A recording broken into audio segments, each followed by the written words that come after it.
it's the day that if you look on the big menu that is your flight plan, it's the day that you're going outside. And you know, it's kind of surreal because you practice it so much, but you start right from the get-go. You know today's the day you're going outside. You choose what breakfast you're going to eat because you want a lot of high energy and stuff that's going to stick with you for the 10 hours or so you won't be able to eat. You're really thorough in the bathroom because you're going to be locked in your suit for a long time. You start putting on your diaper and your suit and you start getting yourself dressed, and it's a multi-hundred-step process, and each step is critical.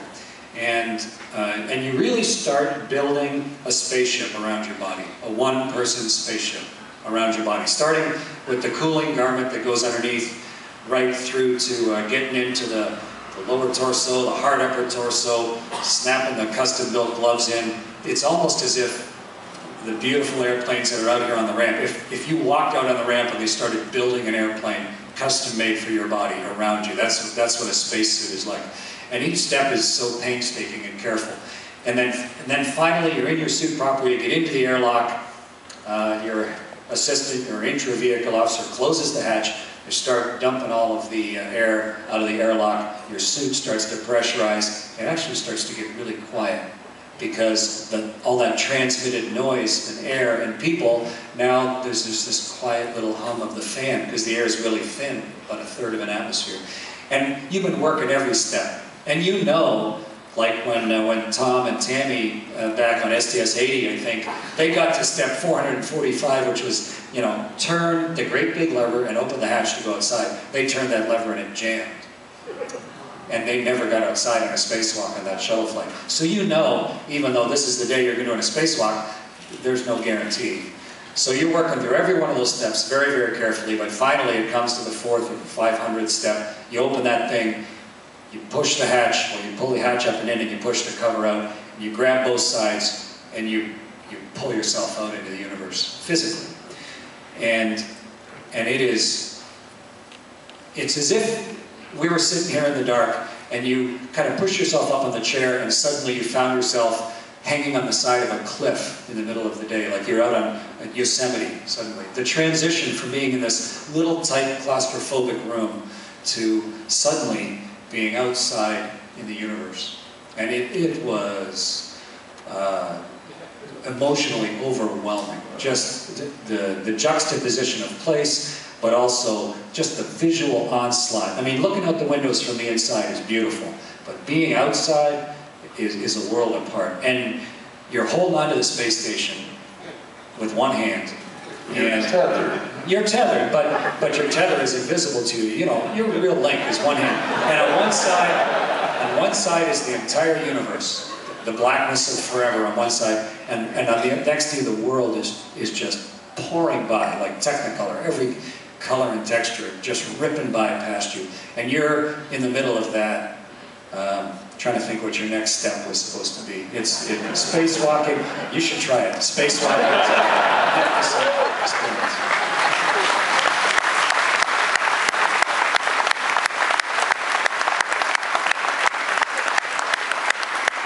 But then you have to go to work out there.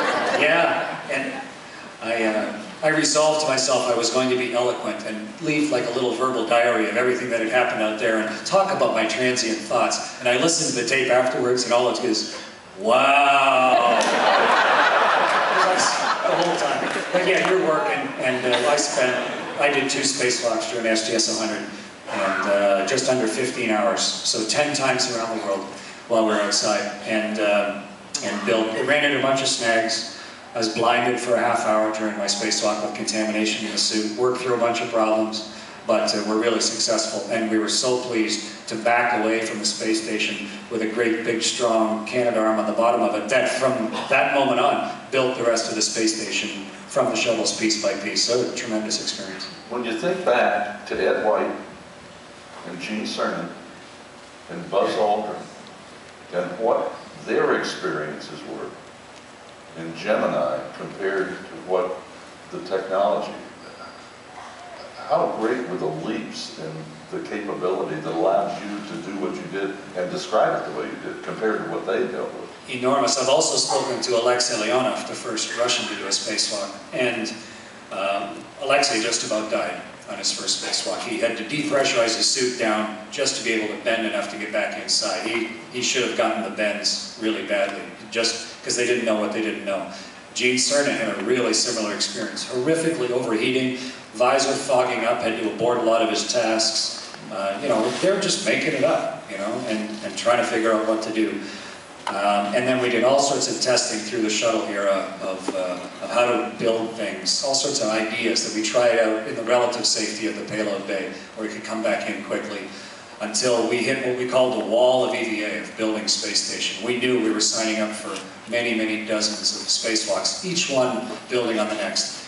And yet, we managed to do that. And we didn't hurt anybody. We went through all those spacewalks. We built the space station, and we continue to do so. We continue to learn. Last week, we had a pretty interesting learning experience inside the spacewalk. We're all talking about that just a few minutes ago. So what happened? Well, it's a really risky thing, walking in space. I mean, it's a whole order of magnitude riskier. You take away the hull of the vehicle. But last week, one of the astronauts outside on a spacewalk, he started feeling water on the back of his head. And then it was getting wetter and wetter. It's a weird feeling inside your spacesuit while you're out spacewalking. And the water started getting worse and worse. He started talking about it, but the water got thick enough, and it just sticks to you, sort of like Jello almost, because of the surface tension. And then it came around enough that it got in his ears, so he couldn't hear, just like having water in both your ears. And then it was coming around and flowing, and got into both his eyes, so he couldn't see.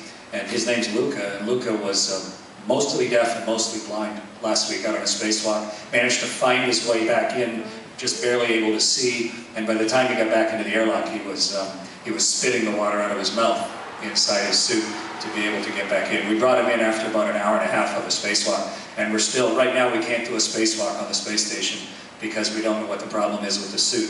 So even though we've been doing spacewalks since Ed White and the folks that you mentioned, and since walking on the moon, we're still learning, and it is still a dangerous thing to do. We take it hugely seriously.